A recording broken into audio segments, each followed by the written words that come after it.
And I'll be presenting the cases for review in today's public hearing. I would ask at this time everyone would please either turn off or silence their cell phones so as not to interrupt today's proceedings.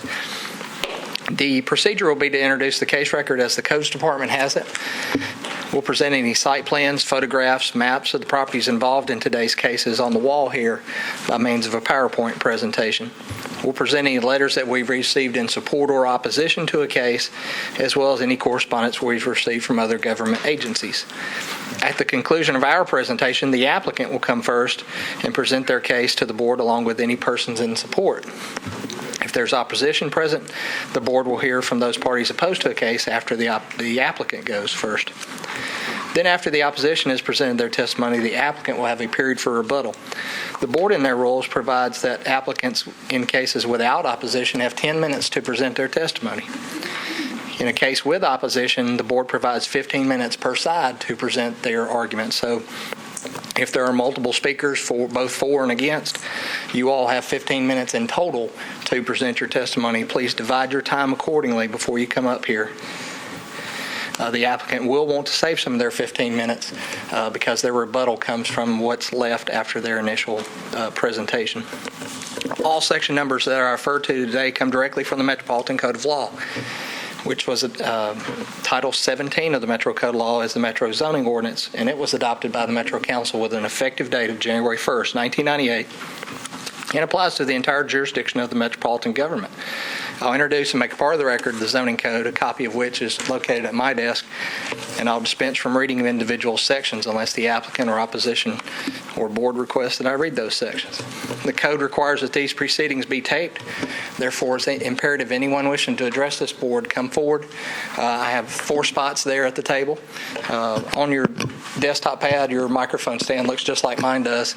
There's a speak button on the table. When you hit that button, the red light will come on. Your mic's hot. Present your testimony when you get done,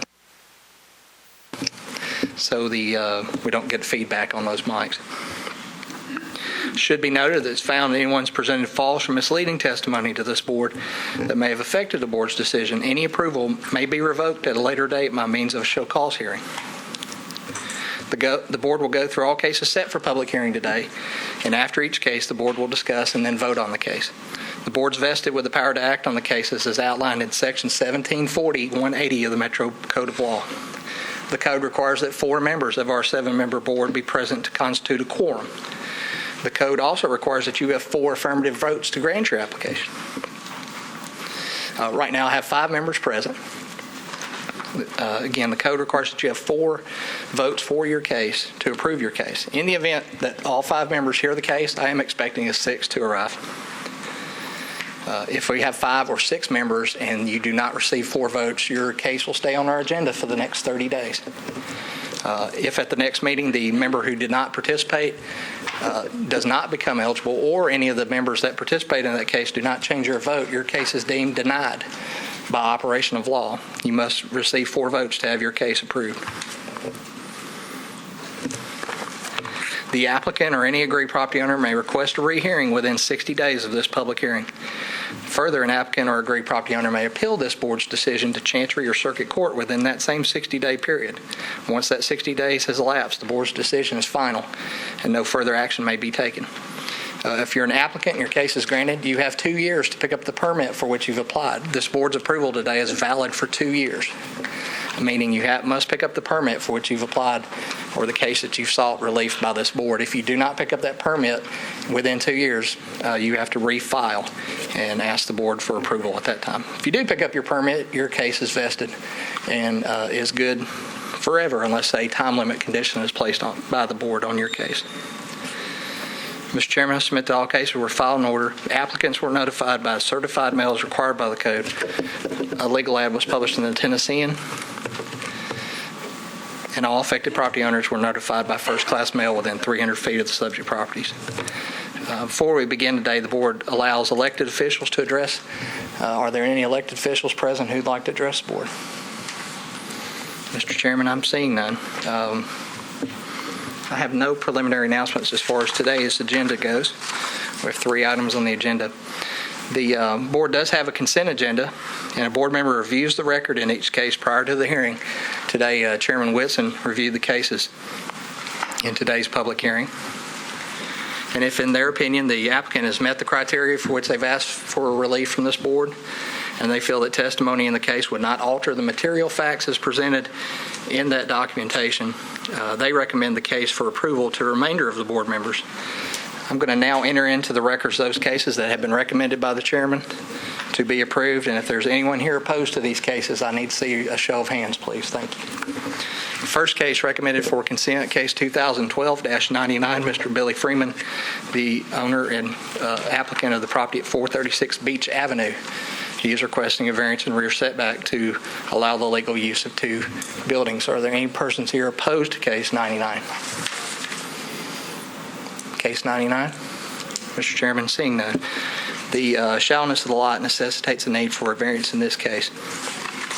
And the next case recommended for the consent agenda, case 2012-100, Adele Starr, the appellant and owner of the property at 1005 15th Avenue South, requesting addition to a non-conforming structure in R6. Is there anyone here opposed to case 100? Any opposition present? Seeing none, that case is, this is an addition to a non-conforming structure. The existing structure sits approximately 3 feet from the property line. They're going to add on and follow the same line of the existing older home that's there. And Mr. Whitson felt that that case, the addition was appropriate given the other homes in the neighborhood. Those are the two cases recommended for consent today. Okay, so we have a motion. Do we have a second? Second. Second. We got a motion and a second. All in favor? Aye. Any opposed? It passes. You're here for cases 99 and 100. Do you cases have been approved? You are free to go.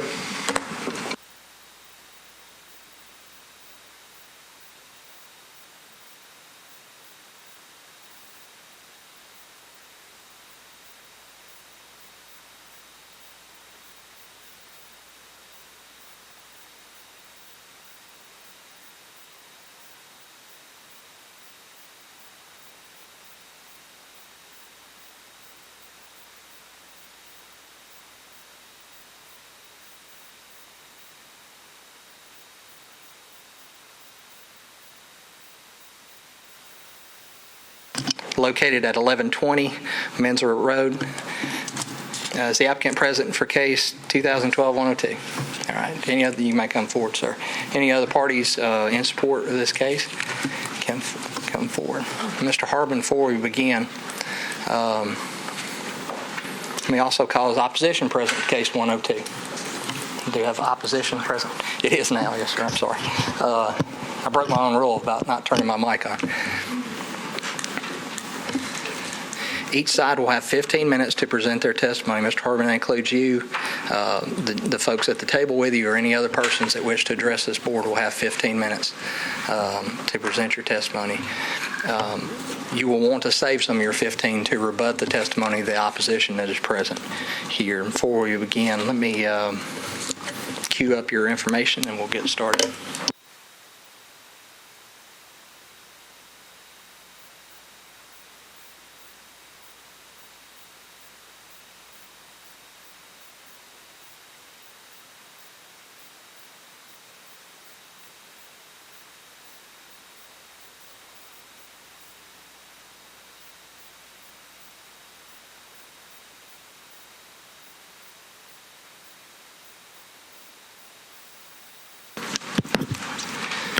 The subject property is located on the property which you see here bound in red. It is in the IR zoning district. I'm going to refer right back to this slide here in just a moment to go over the two variances requested. This is the subject property aerial photograph.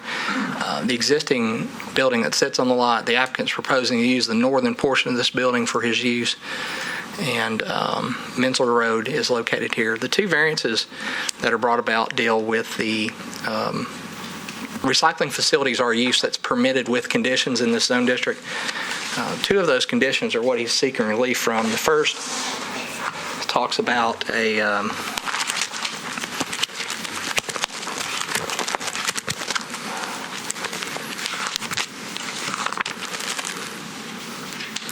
There are 7 conditions for recycling facilities. The variances requested here deal with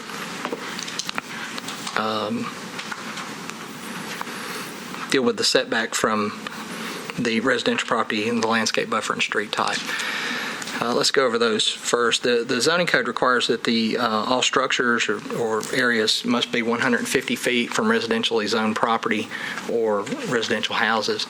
Going back to the property here, this site, which you see is R10, is residential. It is the Tennessee Prep facility out there, TPS, that's at the end of Mensler Road off of Foster Avenue.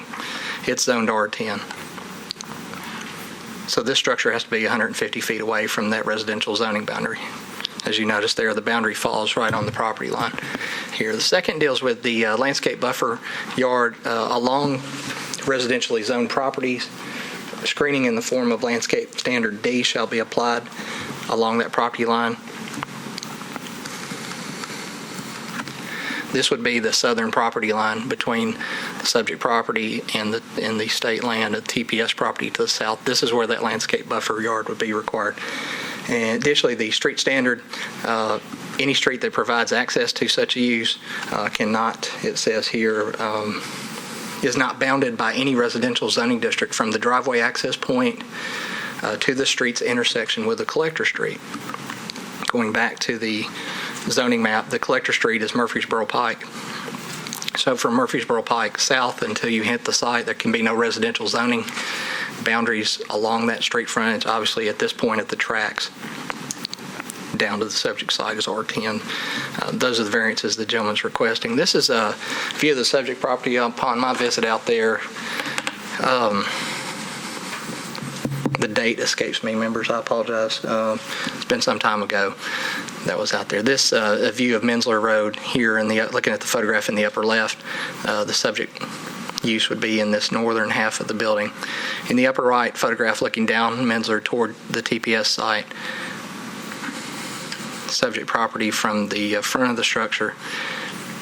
And then within the site itself, Mensler in this upper left photograph is in the background where my cursor's following here. This is a view of the drive leading to that, and then same location, 180 degrees facing essentially east into the subject property. And then a view along the southern property line that's there.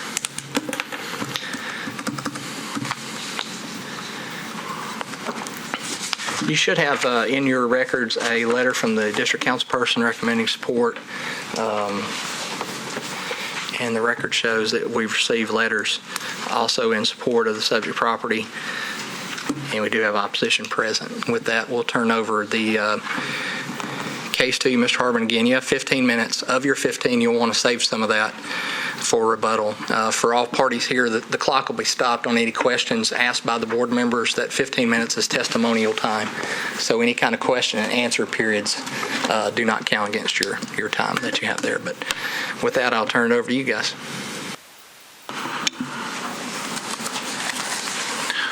Thank you. I would like to just follow up on what the variance is. Please introduce yourself. Oh, I'm sorry. My name is Mark Harbin, and I'm part owner of Music City Waste. And what I wanted to address is the state property. I did, once I found out that Mr. Hargis told me that the state property was zoned residential, I went to the state zoning examining chief, I'm sorry, not the zoning examining, the real estate assessment management group for the state. They issued a letter, which should be in your file, basically stating that the state has no opposition of our use for this building. That letter was sent, to Mr. Hargis on our behalf. As a recycle center, we're a construction and demolition recycle center. Okay, we do not haul garbage. I don't even have containers that you can put garbage in. We basically have the open top containers that you can see in the photo. What we're really doing is relocating the facility that I was in before, that I got approved before this very board, was an 80,000 square foot building. and it had some damages. It was right over by the river, and the floor was weak. And for one thing, was a major issue I had with it. And also the fact that we only need to do what we do for our small operation is we only need about 40,000 square feet. So the property owners leased me half of the building for so many months to see if I could grow into taking down the whole thing. And as it turned out,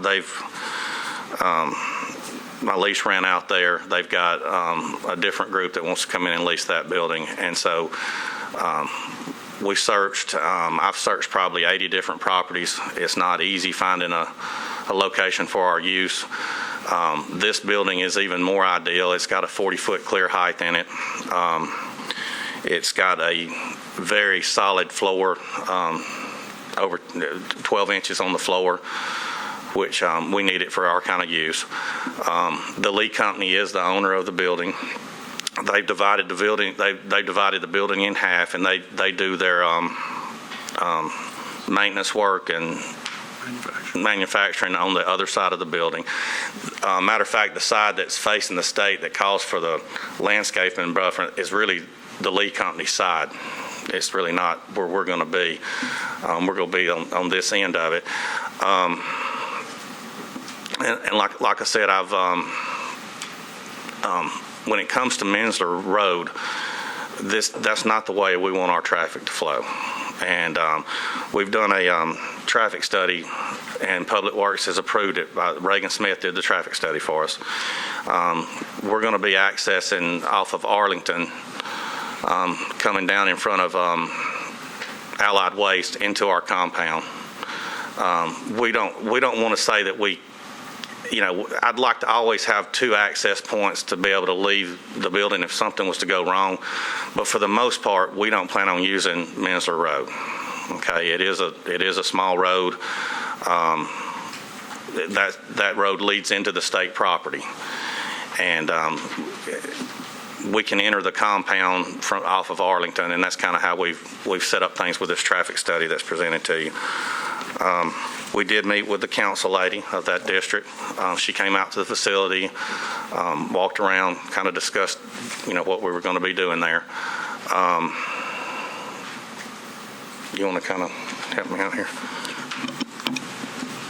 Good afternoon. I'm Mark West with Exoterra Architects. I'm helping Mr. Harbin obtain a use and occupancy permit and obviously address the variance issues on the property. Music City Waste is one of the few construction and demolition waste companies in Middle Tennessee that actually recycle construction and demolition waste rather than dump it into the landfill. They've been doing this for a number of years. They are working on the LEED certified or to be LEED certified convention center. They were the selected recycling hauler for that project.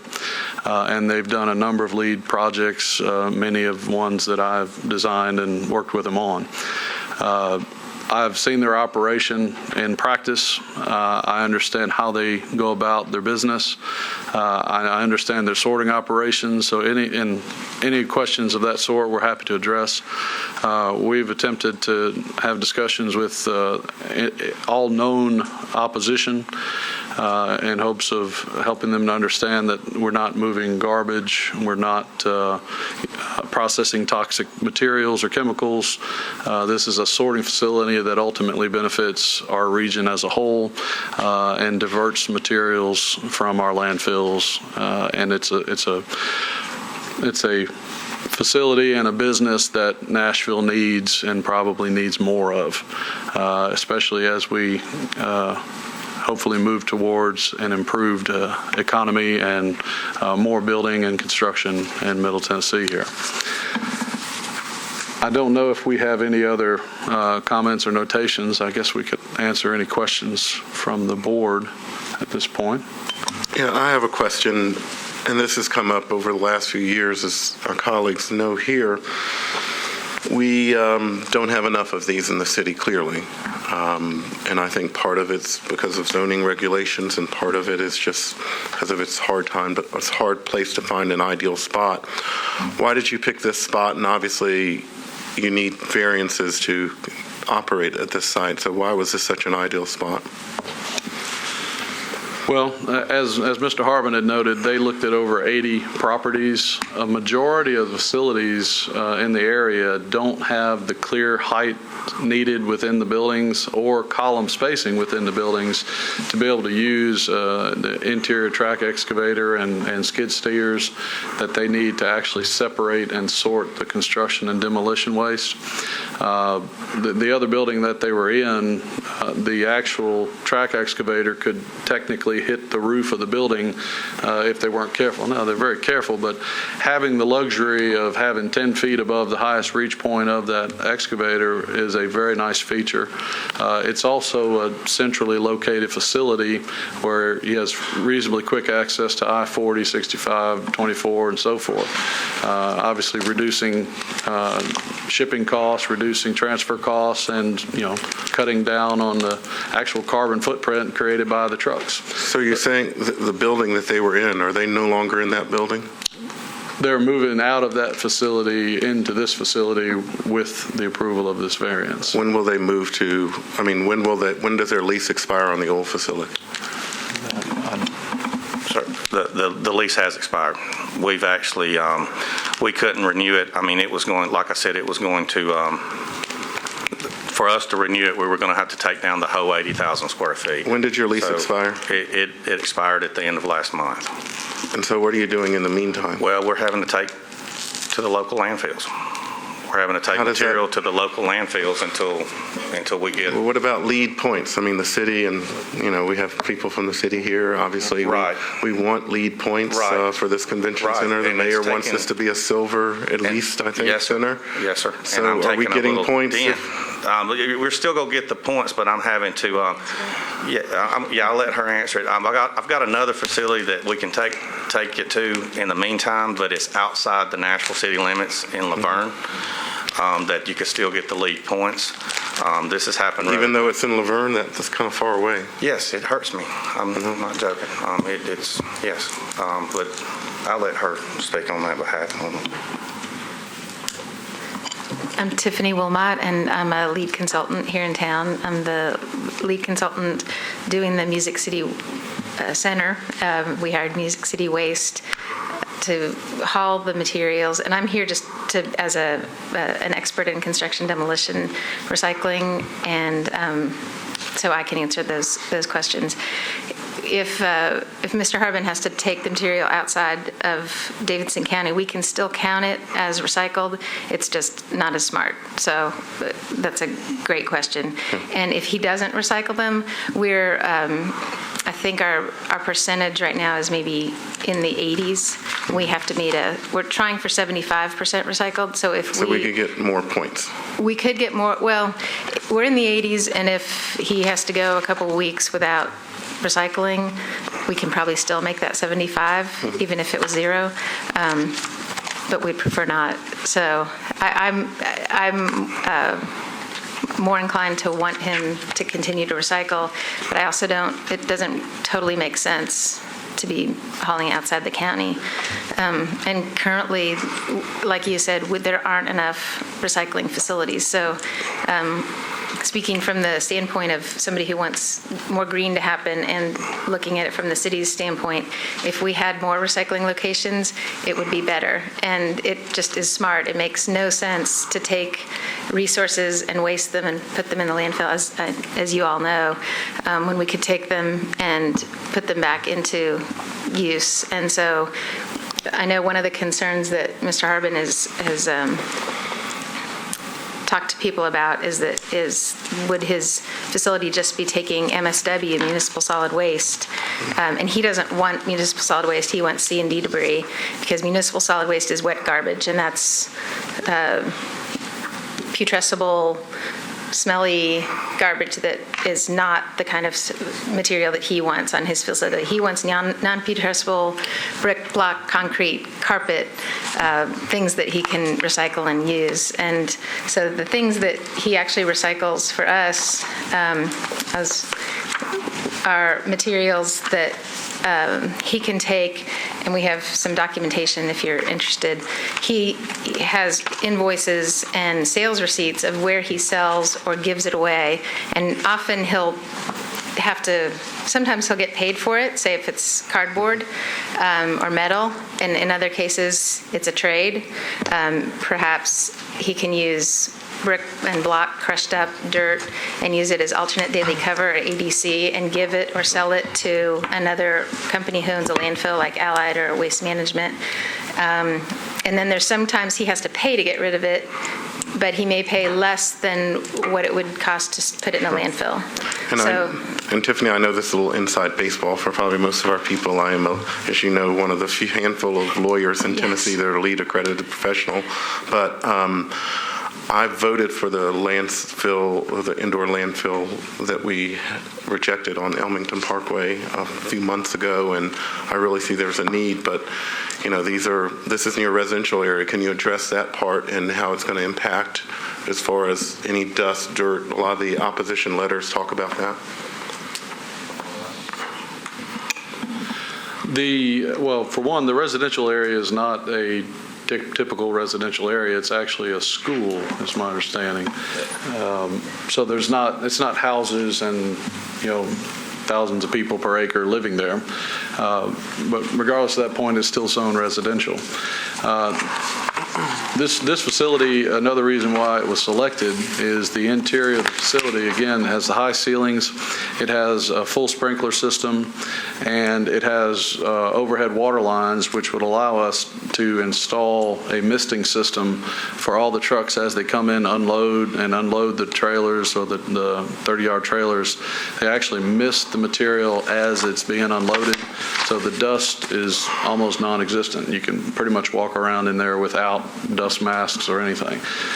Obviously, there's dust into any kind of demolition or construction debris, but the other thing is that the entire facility is enclosed. They have garage doors on both sides of the facility. So there's nowhere for the dust to get out?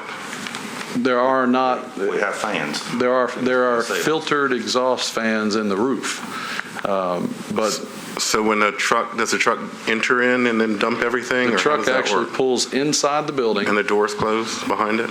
It can. I don't know. No, it's not that kind of dust. I mean, it's not that big cloud of a dust that's going to come out of the building and go down the road somewhere. It's not that.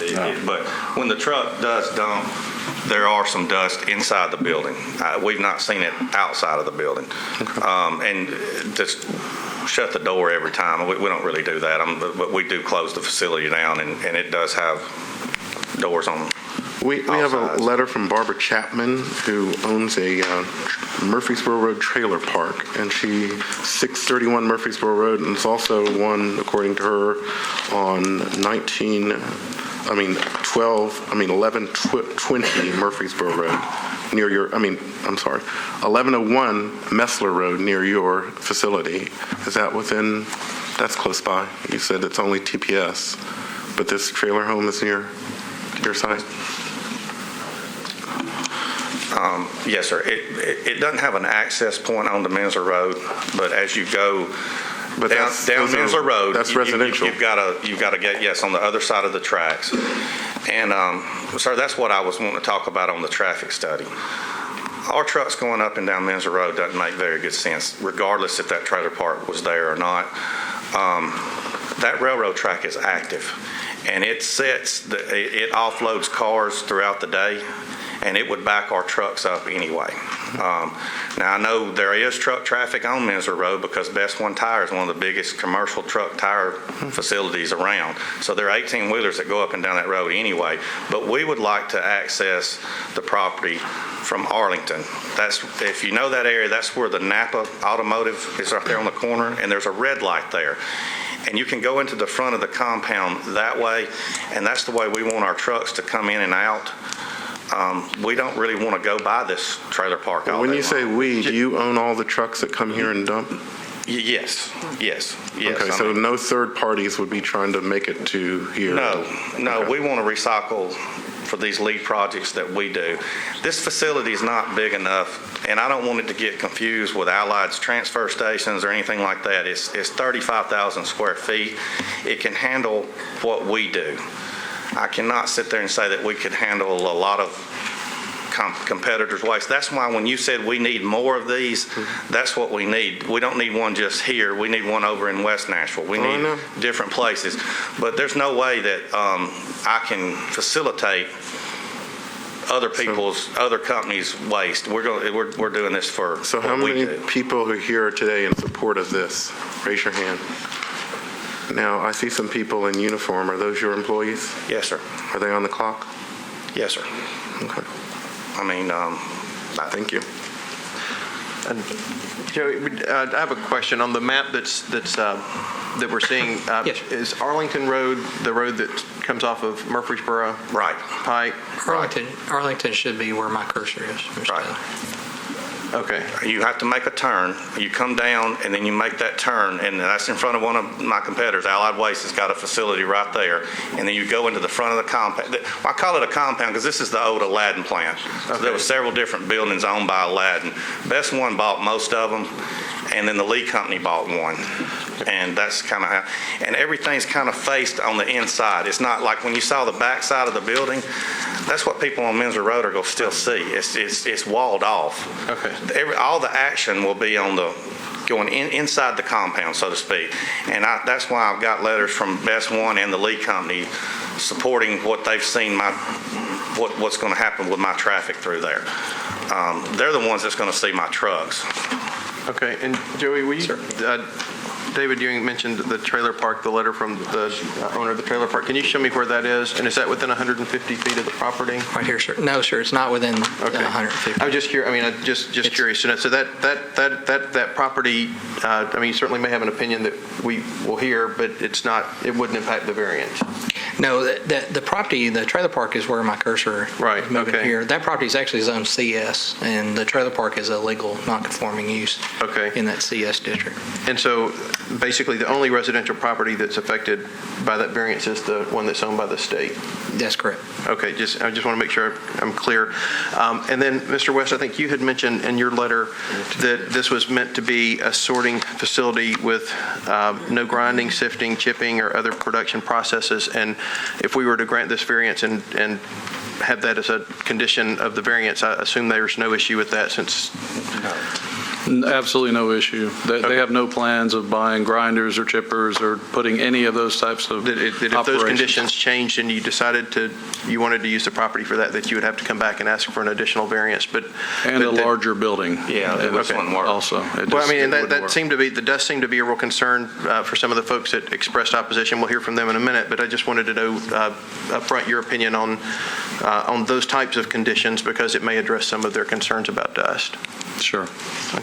In your letter that you sent to us dated October 15th, you say that no grinding, sifting, chipping, or other production process will be performed at this facility.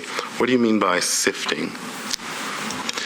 Sifting, for instance, in rock quarries, there are graded mesh bins that will be shaken to separate different size rocks, and then there's a lot of dust that is created by that process. Loud, too. And it's loud. Nothing of that sort is going to be happening. No grinding of wood. All of the wood that comes in is separated, sorted, and actually ground off-site by other companies. All the steel is recycled. The drywall, most of it, I believe, is still recycled. Carpeting can be recycled. Ceiling tiles, recycled. So, I mean, a tremendous, again, they're averaging 80+% on the convention center. How could I forget that? It's as big as half of Nashville. So walk us through the process. A truck comes in, it's got some, CNT debris, and what happens? Can you pull up the floor plan, Joey? Would you mind doing that?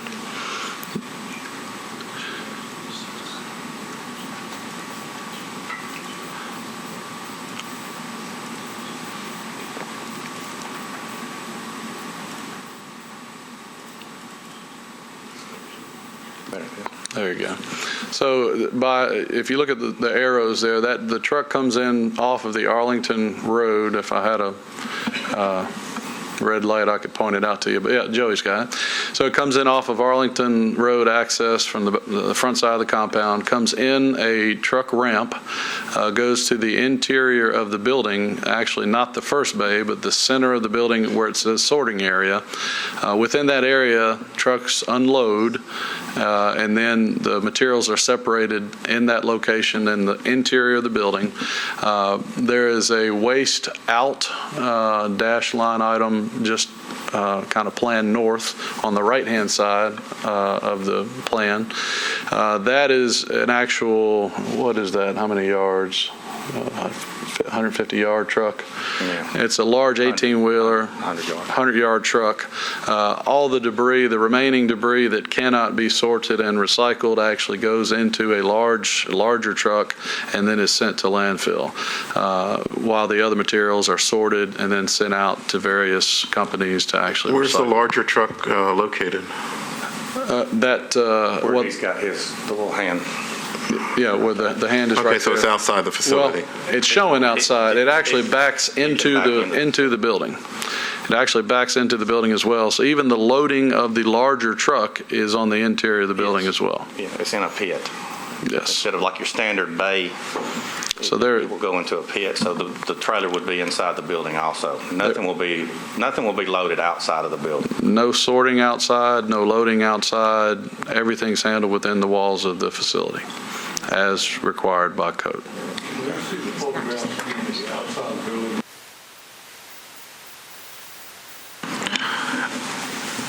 I'd like to say one other thing real quick while he's pulling that up. As you guys know, we are monitored by the state of Tennessee. We do not store material. We've got a guy that comes by every 4 to 5 weeks with the state and with TDEC to make sure that we're not over on any kind of stockpiling in the building. It's a flow-through type operation. At the other facility, we never had one violation with TDEC. And like I said, we've also have, and now Public Works has actually wanted access to a copy of our letter of credit. It's kind of hard to get bonds these days, so we went with a letter of credit. We have a $25,000 letter of credit with the state of Tennessee that they hold in case something was to happen to our business, or some kind of cleanup operation had to be due if something happened to me or the company. So I just wanted to state that. Maybe information you guys already know, but I wanted to bring that up. What are these containers that I see in this photograph here? There's some red ones and a yellow one or whatever out there. Yes, sir. Those are the type of containers that we use. They're only construction site containers. They are loaded from over the top, and they're sitting there empty. Some dirt had to be removed from that facility, and that's what they're just. When Joey came by there, he caught them in the picture there. But that's the containers that we have on site at the convention center and these other construction projects. And that's all we own. We don't have any kind of, you see at restaurants, the garbage containers or anything like that. That's what we have, is just those kind of containers right there that are made for construction material. Are you using that facility now at all? We park our trucks there. I mean, like I told Mr. Ewing, we're having to go to Waste Management's landfill right this second until we get everything worked out. The state has no problems with the facility. They're going to approve their end of it, and in all actuality, I've kind of went through codes and really have gotten, outside of this meeting that we're at here today, I've gotten pretty much everything approved besides the variance and zoning end of the things.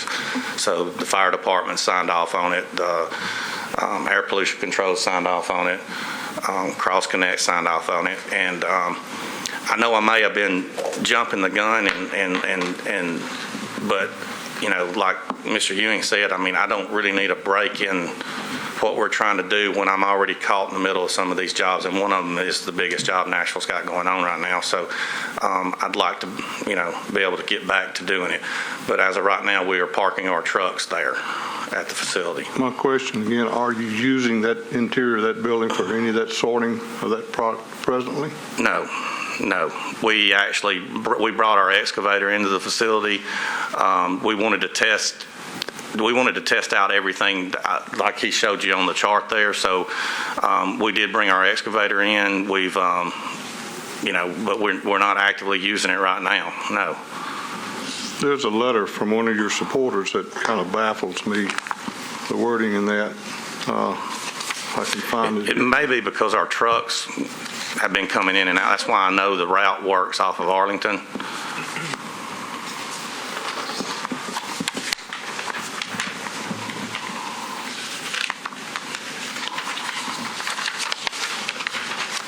We'll carry on. I'll find it, and we'll get back to that in a little bit. Can I ask just a couple of questions, and they're just factual questions? I understand that the building is within 150 feet of the TPS property, but is your portion of the building within 150 feet? I think it is. I think Mr. Hargis told me the reason it is on what the picture he had up. I think across the street from Men's Road. See how the corner there, the triangle. I think that's the state property. Would make either mine or the Lee Company, but the back side of the building would be just the Lee Company would be on the bottom side of that right there. Okay. And then the second question. I mean, I understand why you need the two variances with respect to the 150 feet and with respect to the street, because the TPS property is zoned residential. Mm-hmm. But why are you asking for the variance on the landscaping? Because, like that picture right there, there's nothing back there. It's just a wall. I mean, I think when they adopted the landscaping buffering rule was like, if you needed to block something off so residents or somebody could not see what's going on, that's actually where the picture he's got up in the top corner, that's actually where the Lee Company still is. And as you see, there's not even an opening there, and it does meet the fence requirements going around the compound. And I just wouldn't see any sense in planting trees right there. It's just a wall. And that is just an empty lot that the state has sitting there that it's showing right there. And that's not in use, right? And that's not in use. The building back behind there, you see in the back, the state owns that. It's not even in use. Okay. I found the letter I was referring to. It's from TMTR, Tennessee Mobile Truck Repair, who I assume one of your neighbors over there at this property. Mm-hmm. Dated October 16th, and it says, in part, Right. Tennessee Mobile Truck Repair is within 0.5 miles from Music City Waste, and to date, we have had no negative effects or disturbances at our location. Right. And that's So still a true statement, but because I'm having to park my truck somewhere, so they may see a truck come through, but I mean, he said he's not performing any sorting activity. I mean, it just is no impact. But he's not doing the. I think what she's trying to say, it's not going to have a negative impact for them.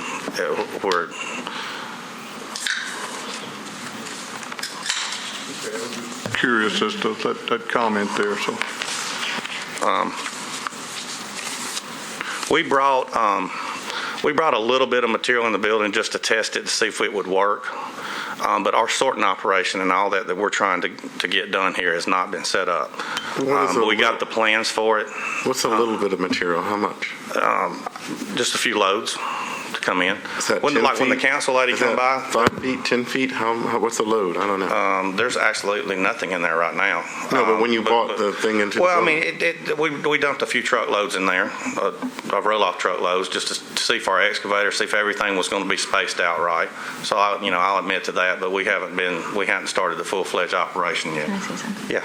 So to answer, a truckload is probably, what, a 30-yard container? 30, yeah. So 30 by 8 by 8 yard container dumped on the floor and sorted. And one of the things that I had wanted to add to what Mr. West said is that when they sort the material, they'll take the metals and put them in a container, and they'll take ceiling tiles like you see here, and they don't do anything to them. They just stack them on pallets and shrink wrap them and send them back to Armstrong, who will recycle them. So it's that kind of processing that's happening. And they, of course, want to pull everything out they can because anything that's left over has to be paid for. Well, help me out here. I'm not in the recycling business, but wouldn't you be able to look at the square footage and the height of the ceiling? Why would you need to dump something in there to test it out? Okay, because we had some issues with the other building with too many posts. We're having to drive pretty big trucks up into a building. Are there any posts? Yes, there are posts. It's an industrial building. There's not near as many of them, and the ones that are there are big. And we just wanted to see an outlay of how this was going to work. So how long did this last, this testing? A week. Not even a week. We just put our excavator in there, but we have been parking our trucks there, which that's not what we're requesting here. We're requesting, for the recycle center side of it. We had to go somewhere. I couldn't keep our trucks at the other facility. I understand that. I'm just asking about the debris inside the building. Yeah. So how long was the debris inside the building for? Not very long. When the council lady came out last Saturday, and there was absolutely nothing in the building. Okay. And she walked around the facility with me, her Councilman Lady Moore.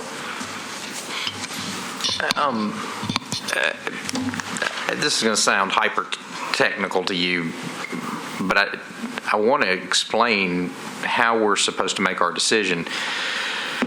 Because for us to grant a variance, we have to find an affirmative finding that you have hit each of the criterion of 17.40.370. And I don't mean to put words into your mouth, but what I've heard so far, and maybe I'm wrong, but there's very much a social good for this, and that the TPS property is zoned residential, but it's not necessarily acting as residential, and that the state is fine with it, all of which are good reasons. I'm not being critical of those reasons at all. But for this board to agree with you, my understanding is we need to find out that there's a fair physical characteristic of the property that requires this or makes it explainable.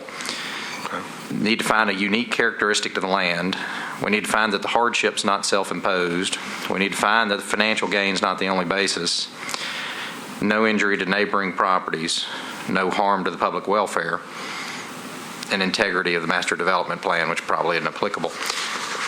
I've heard some evidence on a couple of those, but I really haven't heard a legal justification giving us the right to give you a variance. And I'm bringing that up now so you can maybe come back on rebuttal. But and again, I'm not being critical. It's just this board can only act if it's given facts to justify those things. So I'm bringing that up just for clarification purposes. Yes, sir. That's why, I looked all throughout Nashville for another facility. And it's not easy with these kind of regulations held against it. You have buildings not too far from the courthouse that have houses next door. So, to find a building that's not going to require this variance, I had one on the other one. If any of you guys were part of that, remember the one on the end of River Hills Drive, we had the CSX railroad, but when you crossed over that railroad, there was a neighborhood back there. And and it fell in the same range, and we went and talked to all the residents there, and we never had any issues. It was Councilman Claiborne's district. And like I said, we've never had any issues with the public. Now, have we have issues with competitors? Yes, but I'm not going to get into that. The building, to have a building that high, and it just fits all the characteristics that we need. And we've searched. That's not the only building that we've looked at.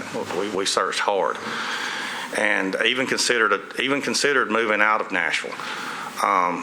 But I really think with fuel prices and whatnot, I would rather, pay for a facility, do it by the rules that's been outlined by the Metro Council, and do it the right way, and be in Nashville. Because most of our business is in Nashville. I mean, we have containers in Franklin and some surrounding areas, but I'd say 80% of our business is in Nashville.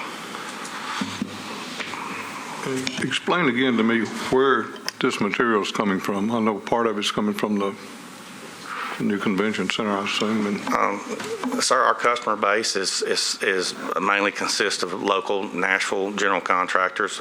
We do deal with some out-of-state contractors if they're doing something in Nashville. The convention center just gets named out because it's a big project, but it's only probably 15% of our business. We've got containers set out with all over town, and they're on just different construction projects. And we're not the only ones. I mean, we compete against two very, very strong companies, but we're just kind of a niche in their market. We like I said, we do not deal with the garbage and the rest of the stuff. We just handle construction materials. So they're out on job sites where you see cranes flying. And a lot of these new jobs that are coming up are just like the convention center. They want to be LEED certified. A lot of them that, Nashville has really turned the corner on going green with a lot of these buildings that are being built. I guess, so you take construction debris from old buildings, old projects? We do that some, but most of what we do is new projects. There's just a waste that happens when anyone builds something. There's I can't tell you how many loads we took out of the convention center, but just there's always a waste byproduct on when they build something. And so, but we do handle older buildings coming down too. That's why it's called construction and demolition debris, because it's construction going up, demolition coming down. That gets to the base of my question here. I don't expect that much of or if any of the waste or material coming out of the convention center would contain toxins or toxic materials, but no, sir. Older buildings, there's plenty of that in there. Yes, sir. So how do we know? How can we be assured that you're not going to end up with that in this building? Let me answer. Good question. Well, for one, this issue was addressed or actually questioned by the Air Quality Board, where we had to submit a use and occupancy permit to. That's not the right organization. Joey, I didn't mean to catch you off guard. Who was looking at the air quality review for the use and occupancy? It was Health Department. Excuse me, Health Department. They asked the exact same question. These older buildings typically have asbestos and other toxic mercury and types of materials. Well, for one, it's illegal to throw that stuff away, as I'm sure you know. But if there are procedures, if somebody decides not to follow the rules, if anyone from Music City Waste sees an asbestos-containing material in, a load of asbestos coming in by accident, or somebody put something in the wrong dumpster, or anything like that, they have processes in place at Music City Waste where they actually shut down the facility. Mr. Harbin knows a number of asbestos contractors and abatement contractors. He's got them on speed dial. He's never, in his history in Nashville, he's never had a load of wrong material or toxic material come into his facility. All demolition projects today, if you go to pull a demo permit, you have to have the property abated before you can knock that over, before you can pull a demo permit. So it gets bagged up and taken away somewhere else. And there are specific federal regulations that you have to follow to actually get rid of that material. Before the demo happens. Before you can even demo it. I actually met with a contractor yesterday looking to tear down some buildings down at 12 South, and he had the same thing happen. He had to get the abatement done first and then do the demolition. So that, the regulations are in place to actually manage that. But in addition to that, Air Quality asked us what happens if something gets through, and we actually responded with, I don't know if my I don't know that my emails back to air quality made it into the record for this variance, but they do have a process in place that actually shuts down the activities of the business. What are the hours of operation and what days a week? I don't think we... I'm sorry. They're pretty standard hours. Just What is that? now I mean, as far is it as Monday through Friday, yes, Monday, 8 to 5? Monday through Friday, from like 7. We usually get out earlier than 5, usually around 4 o'clock. So when do you start now? 7. 7 Trucks be coming in at 7 to o'clock. 4 maybe? Yeah, 7 to 4. Monday through Friday, not on the weekends? Yes, sir. If I do anything on the weekends, it's just because like a contractor's way behind or something. It's very light work on the weekends, and it would just be on a Saturday morning. We don't know any contractors that ever get way behind, do we, Mercedes?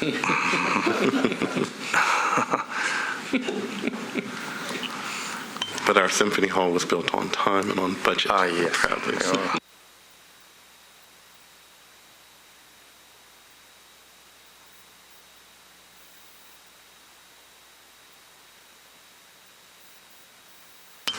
Any other questions? Oh, I'm sorry. You addressed the question about the asbestos, but there are many other materials that contain toxic materials, i.e. formaldehyde. Wood paneling contains, or some wood paneling contains formaldehyde, and there are a myriad number of other hazardous materials that can end up in there. So what's your safeguard against those? I mean.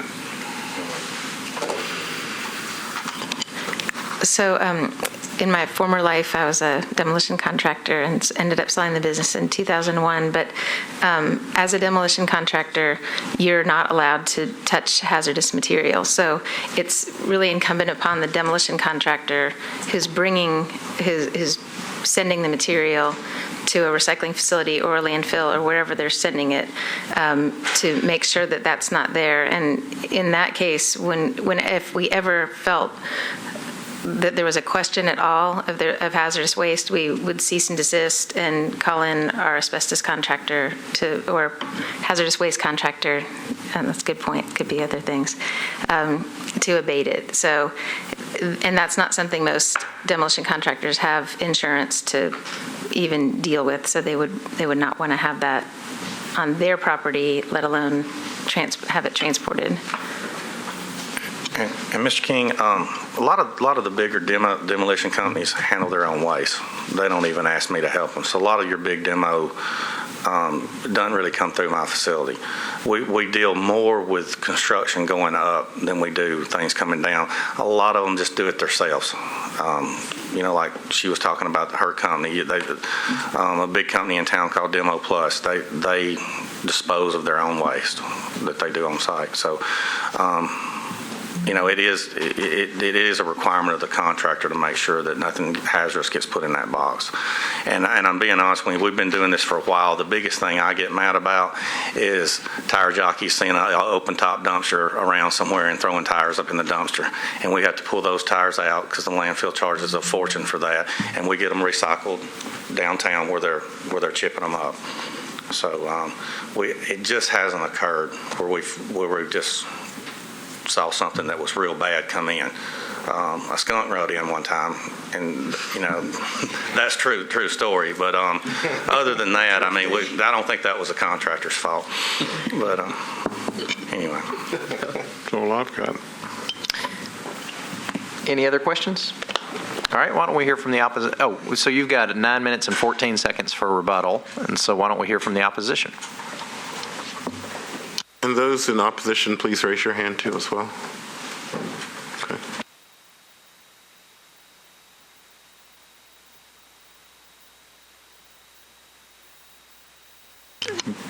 You can come on, Mr. Ding. I'm sure you want me to come or not. No. Probably not, anyway.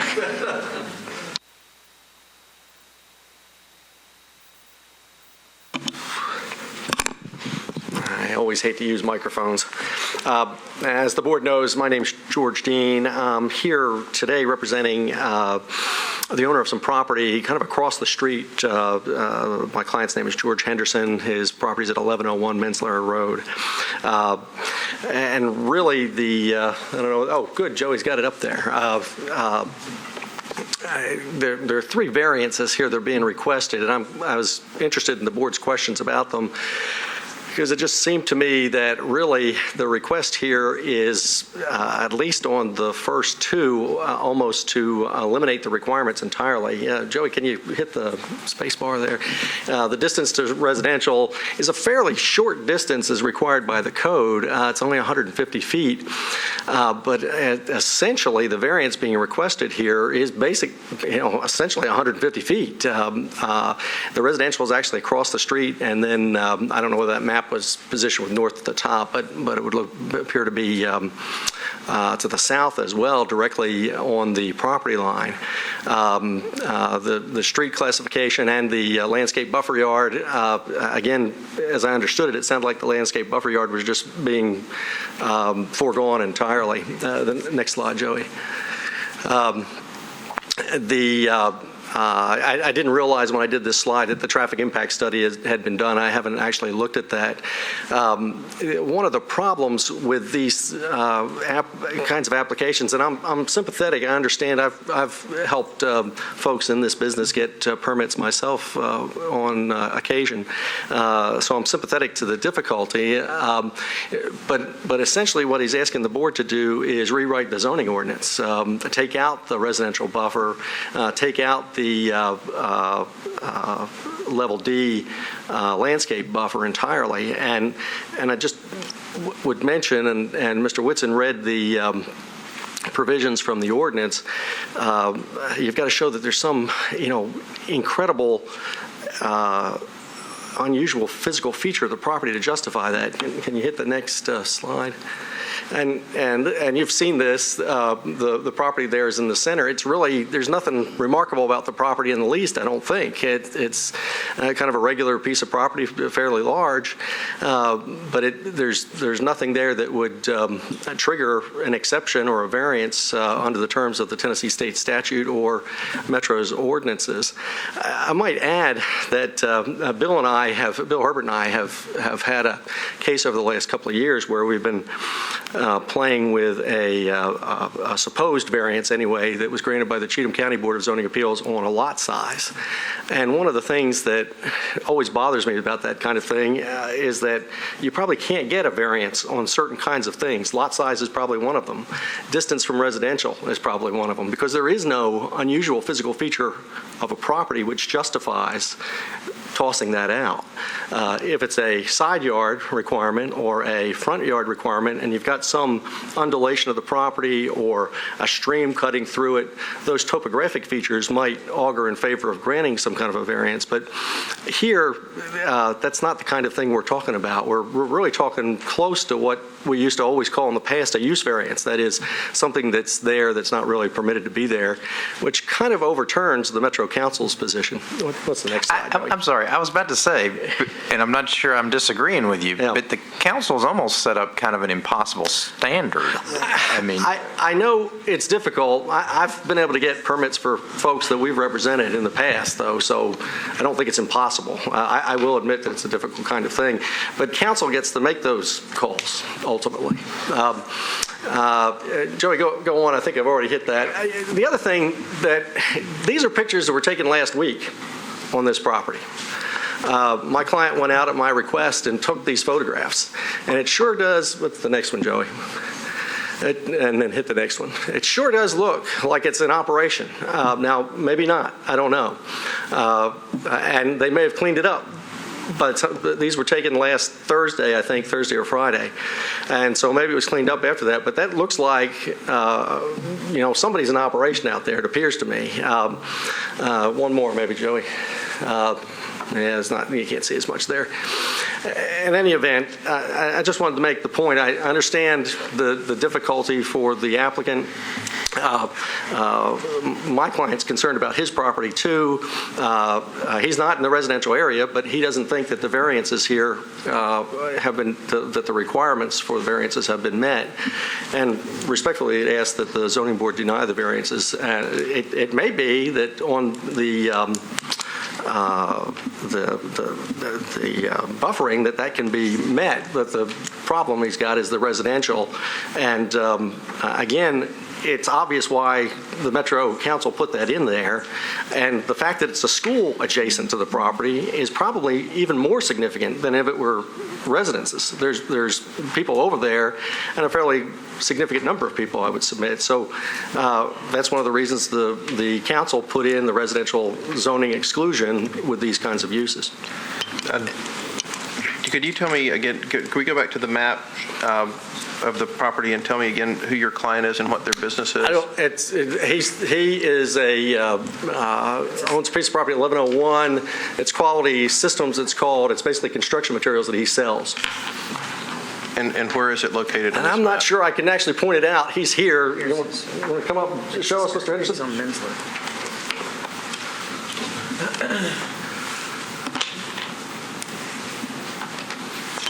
Please sit down and introduce yourself for the record. I'm George Henderson, president of Quality Systems, and our address is 1101 Mensler Road, which is basically right across the street from this facility. It's on the other side of the railroad tracks. Right there? Right there, yes, sir.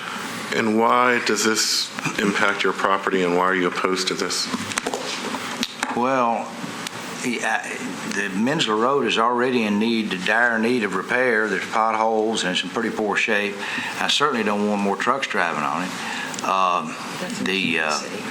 I know TPS is closed, but the Nashville School for the Arts is open, and those students go up and down Murfreesboro Road. In fact, earlier this year, 4 young girls came from the school, went up over the railroad tracks and traveling at a high rate of speed and went airborne and crashed into our fence. And there's a lot of traffic with school children going up and down. Now, they tell us that they won't be using Mensler Road, so are there any other issues that you have to object to them doing this here? Well, again, the burden's on them to show the variances, and really the concern here is the nature of the use of the property and not meeting the requirements for a variance. I know, I'm just trying to figure out how this is adversely impacting his property from his perspective. That's what we're also here to look at. Well, I don't want dust, smell, any other unfavorable condition that usually exists with the recycling center. You all presented pictures of what you said the building was, it appeared the building was already in use. Were there any dust and smells that you noticed from the building being used currently? Yes, and what were those? Well, there was dust. I mean, there was dust from the debris that was in there. Trucks were pulling up backwards and forwards, and I can't really describe the smell, but I took the pictures, and it was piled 2/3 of the way up to the ceiling. So if that was a test, I don't know. 2/3 of the way up to the ceiling? Against the wall, you can see the picture. At least what was visible through the open door. I do have a question. How do you feel about the state giving them permission to releasing them from the residential issue? Well, I don't know enough about it really to think one way or the other. I mean, I'm not sure what motivated the state to do that. I don't know all of the uses that are going on the state property, and Have you had any conversations with the folks from TDAC or anybody like that from the state about this issue? Only business owners on Mensler Road. Okay. But I've not had any conversation with the state officials. And I should mention, the state, it doesn't make any difference. The council controls that. If I owned a residence and said I don't care, I mean, I can understand the board may think that's important, but ultimately, from a court's perspective or from the council's perspective, it doesn't make any difference, because the owner could transfer that the next day. So it just doesn't make any difference. It's the requirements set up by the code that we have to go by.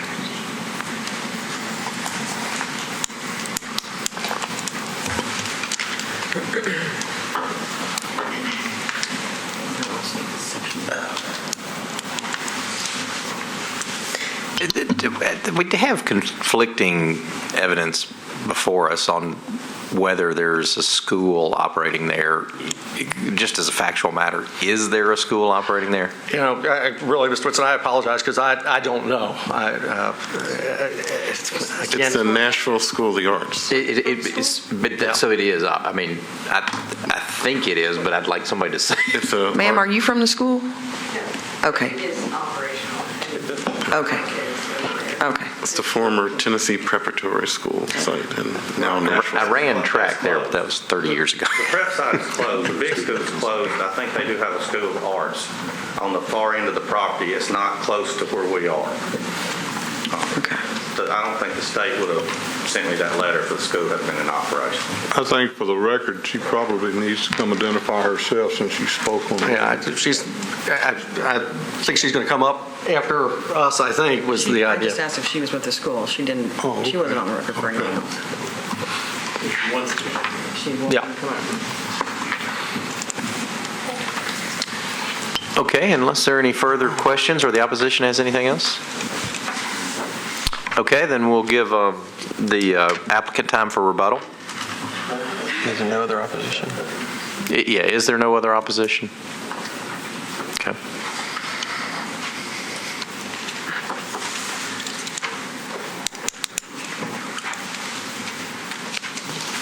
Do I need to reintroduce myself? Okay. But I would like to know exactly what was going on in those pictures. Was that testing or was that use?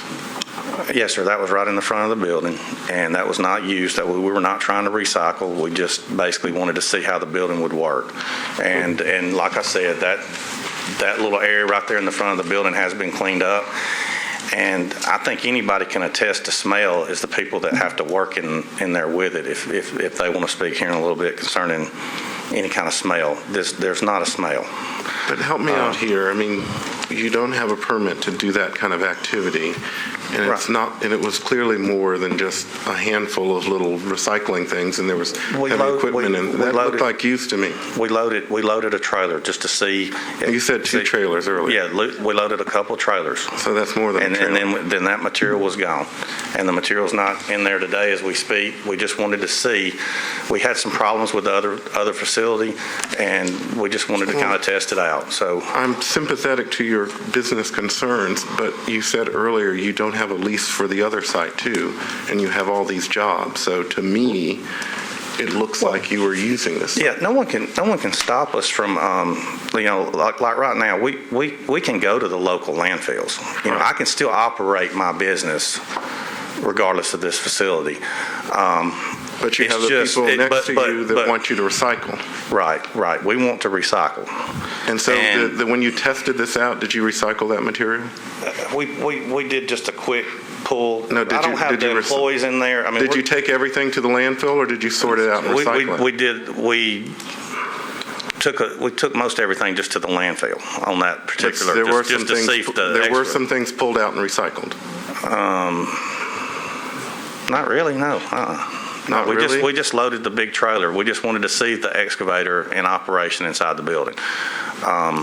So it was just a quick pass through.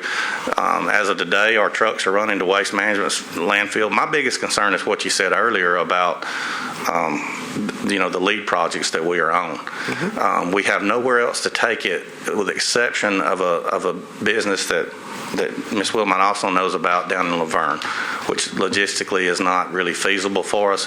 But if that's what we have to do to get by on just the lead jobs, then that's what And we'll that's why do. I was outspoken about the Elmington Parkway site, and I was very disappointed that we did not approve it. I thought it was an ideal site. I did.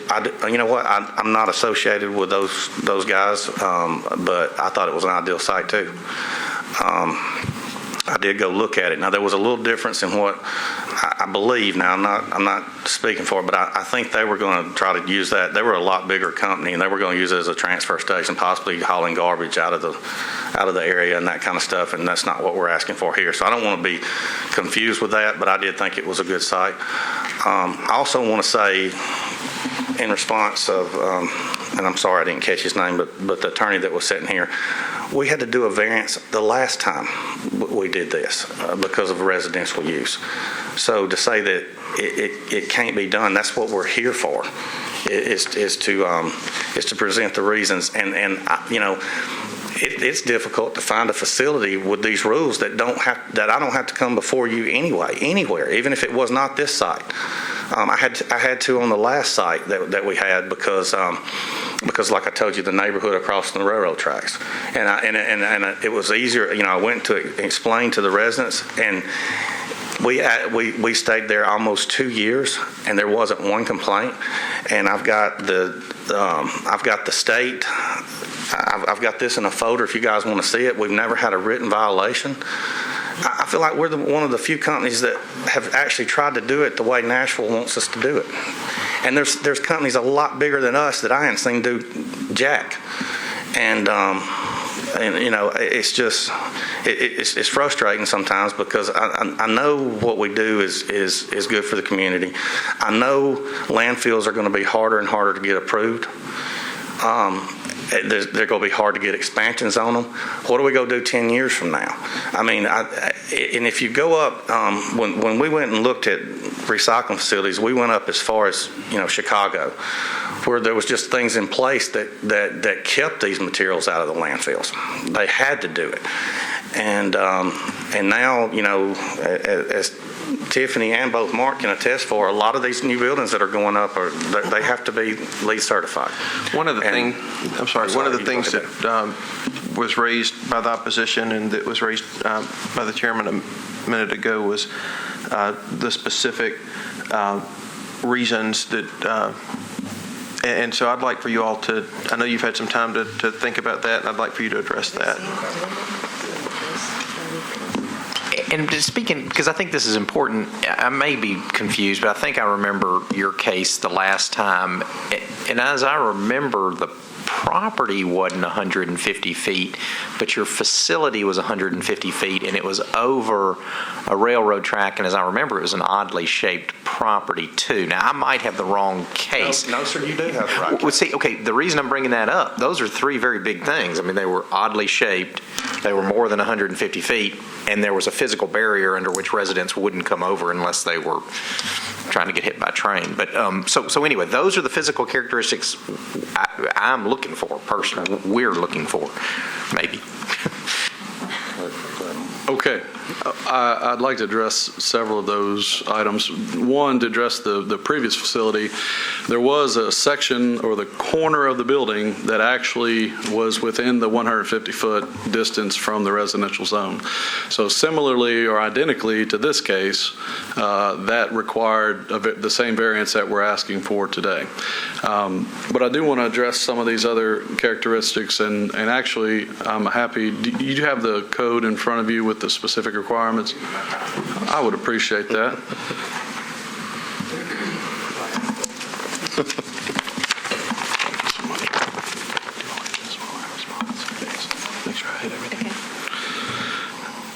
Want to address a couple things. One, a neighboring business, and this isn't directly to the variance, but do want to just make sure this is public record. Mr. Harbin and I actually met with Mr. Henderson at his facility. He was kind enough to sit down with us and ask questions as to what was going on and how it would be handled. We recognized immediately that he had a concern about the quality or condition of the road on Mensler Avenue or Mensler Road, and we immediately conceded we won't use the road. We'll go in through Arlington. And so we actually modified our plans that were submitted to Mr. Hargis to show the route coming into and out of the facility coming through Arlington because we do want to be good neighbors. So that was one thing I wanted to miss. With regard to the unusual zoning or quality or characteristic of the property, and Mr. Hargis has stepped out, but we have a school operating on a residential zone property, which is, I suppose, and I'm certainly not a zoning code expert, but it's either a non-conforming use or has been grandfathered in some other way. I'm not certain. But the state owns it, and there are no plans to anyone's knowledge to actually create a residential community or development. Joey, help us out on that. If something's residential but not being used as residential. Schools actually it's illegally, it's a conforming use. It is a conforming use. Most schools are in the residential zone district. But what about the legal ramification of it still being zoned residential? Oh, that's fine. It's a permitted use. No, but as far as this obviously that variance wouldn't be in front of us if that didn't matter legally. The fact that it's zoned residential matters as far as the code. It does. Yeah, it does as far as this land use goes. Why is that? All of the three provisions the gentleman's appealing or a function of having residential property adjoining him. I guess my question is, why does it matter if the property is being used for the school? Well, the use itself is irrelevant. The zoning code just talks about residential zoning. The use doesn't matter. The law looks at how it's zoned. Correct. But to your point, if they went to the Metro Council and had it rezoned, then they're out of all three of these.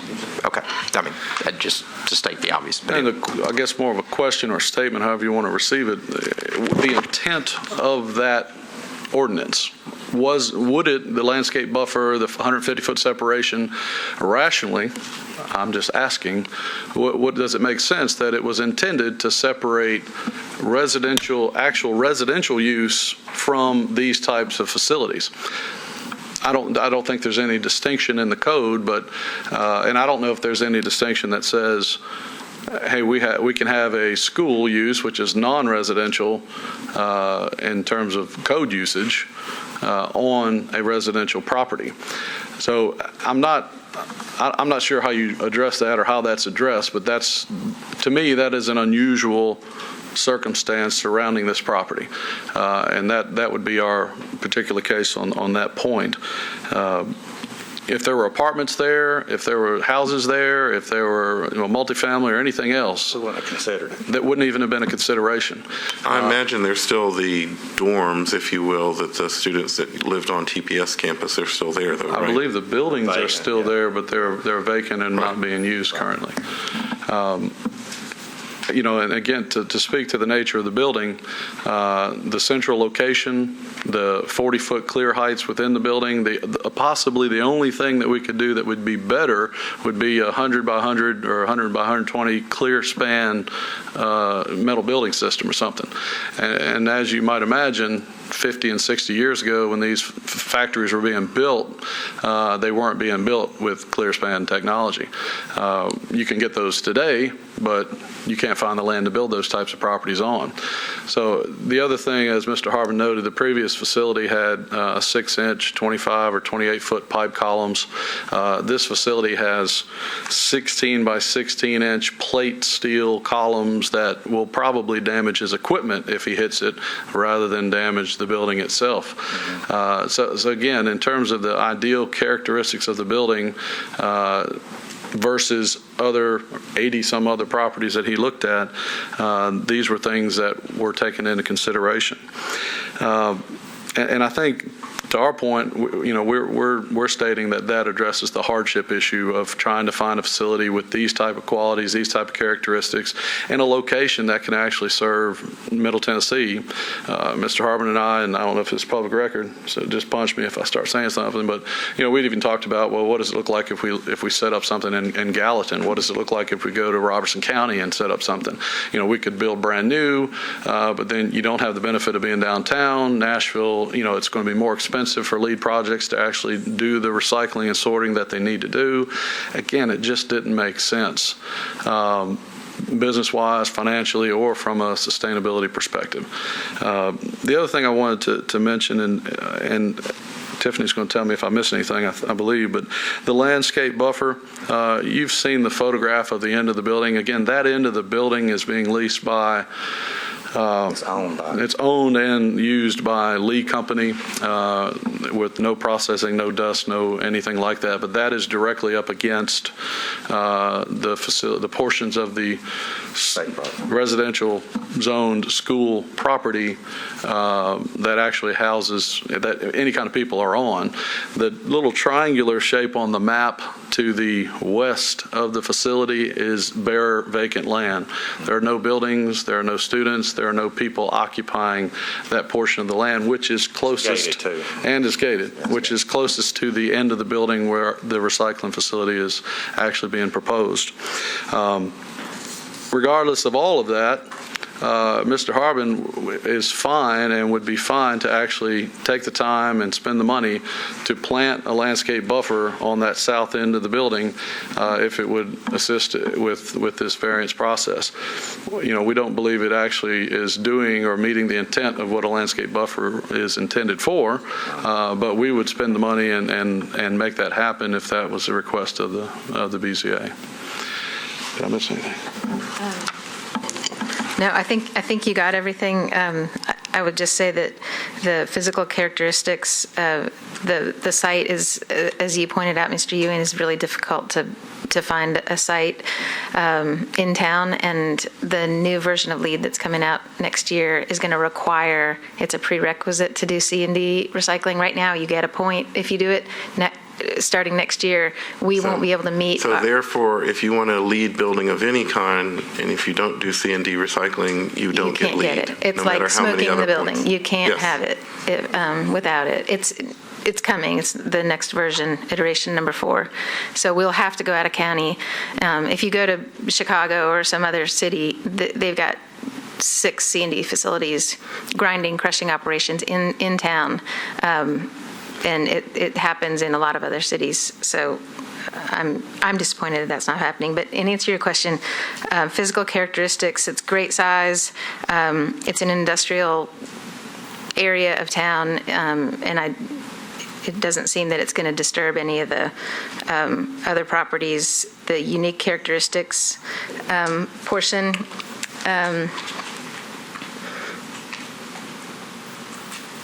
we've been, like he said, since he's seen so many properties, he hasn't found these characteristics in other properties. Access to roads and being where we're building. It's not just financial gain for him, it's benefit to the city, and not only no harm to public welfare, but benefit. And then the last one is the integrity of the master plan, and that should be a non-issue.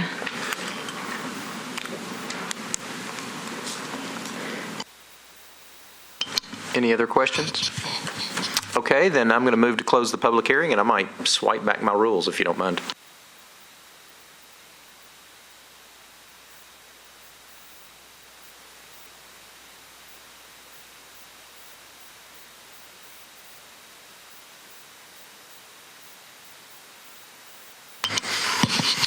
Start discussion. I see a need for the facility, and I sympathize with all the argument that the appellant is making here, but I do remember the other case where the space that they're just leaving. There's a vast difference, in my opinion, about the variance for the distance to the residential property. This is right up beside the building is. And I just don't personally see anything to give me leverage to say that they meet the intent of our charge here to find the difficulty that we should grant the variance. I just wish I could, but I don't see it. I don't see the hardship.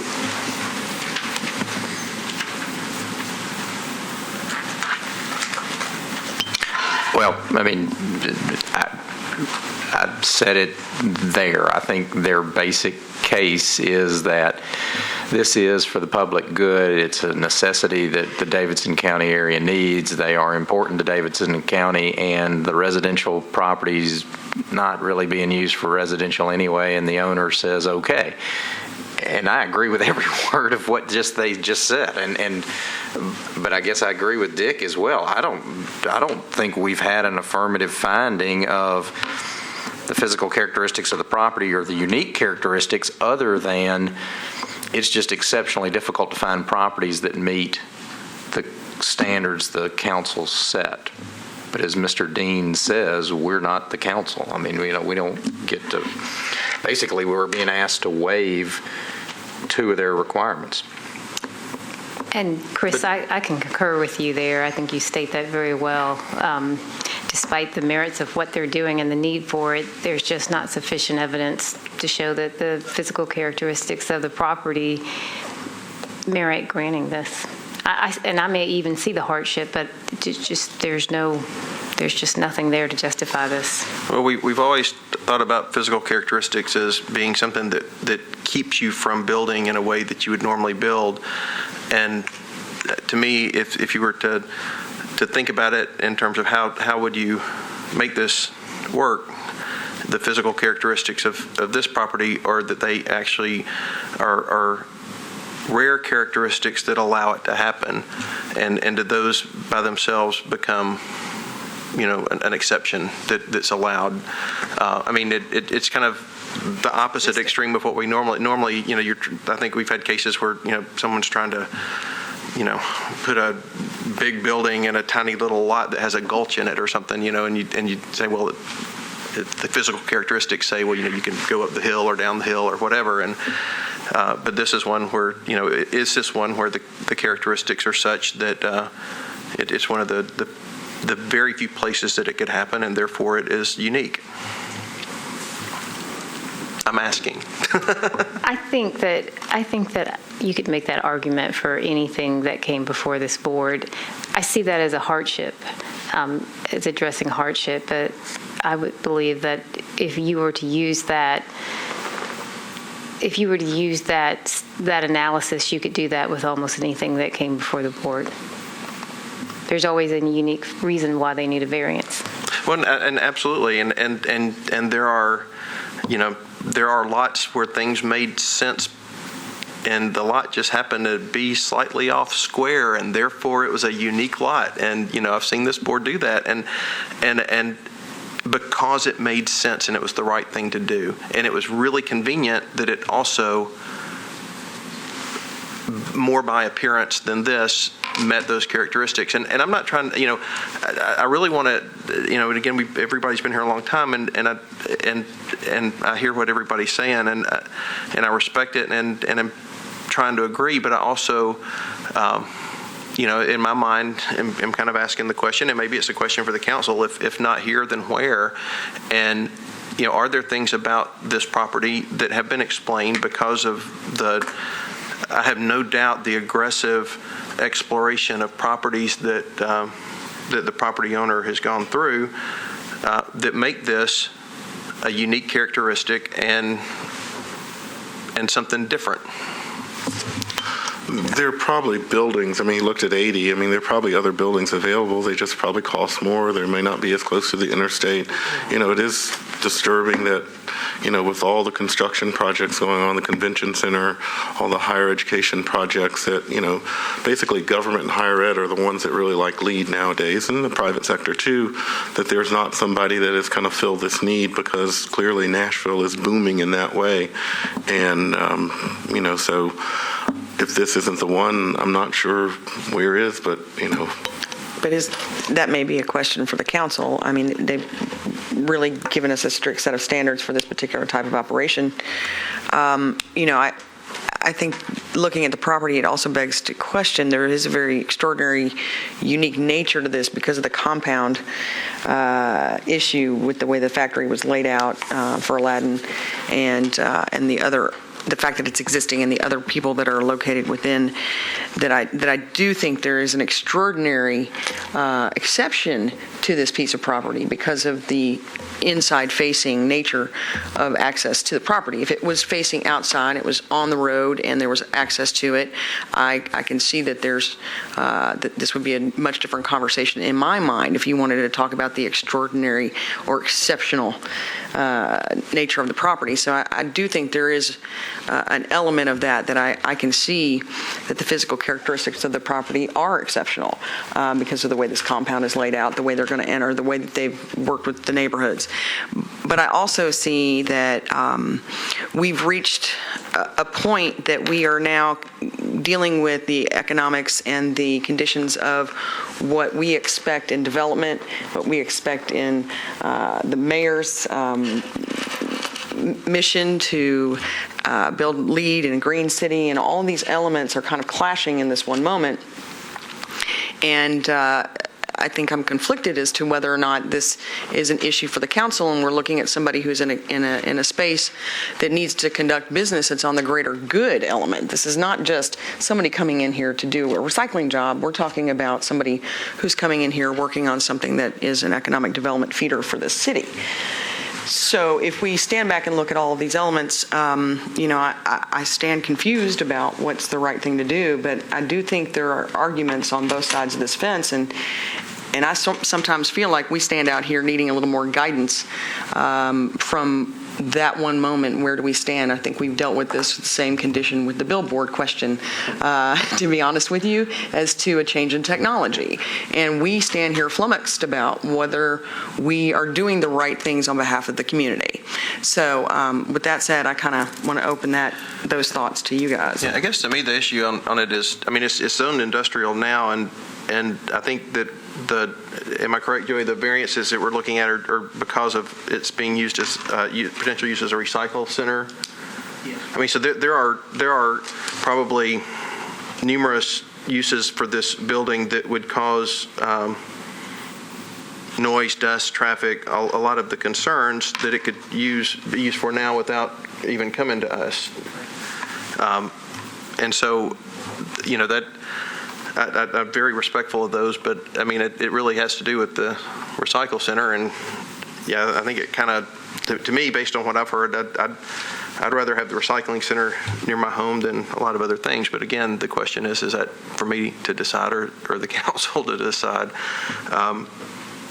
But it sure does seem like it would be nice to figure out how to meet the characteristics that are required and make it work to me. But to me, it's almost back to the issue of a self-imposed hardship, if there is a hardship.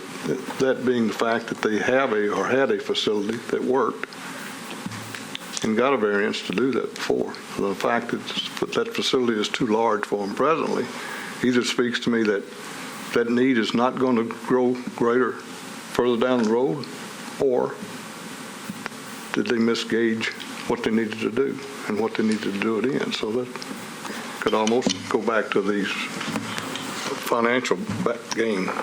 Okay, I'm going to make a wordy motion if somebody doesn't mind. Oh, I'm sorry, go ahead. However you do the motion, there is one issue that I feel compelled to raise, and I think that's because the public is watching. And I do think that when you come before the board, you have to put forth,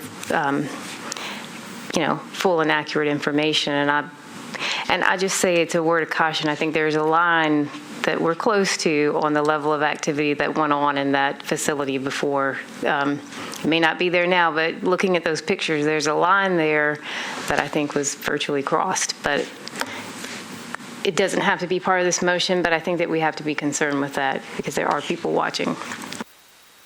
Okay, well, I guess maybe it isn't a wordy motion. It's going to be words and then a motion. But actually, I very much would like to see this facility up and running in this location. I think it would be for the public good. And I do not think it would injure the neighborhood at all. Rather, it would help all of us. But having said that, we're not the elected officials. We're only here empowered as far as the Metro Code allows us and as far as the state code, to the extent it's applicable, empowers us. And there's not enough evidence in the record that these requirements have been met, specifically the physical characteristics of the property and the unique characteristics. So I'm going to make a motion that they have not covered their burden of proof and that we deny the request for variances. I'll second that motion. Got a motion, got a second. All in favor? Why don't we show of hands? 4 and 2 against. Well, I'm assuming 2 against. Yep. Okay. Motion denied. Hold on. Motion passes. Variance is denied. Okay. And I think that's the end of our meeting. With it, the Board of Zoning Appeals is adjourned. Thank you.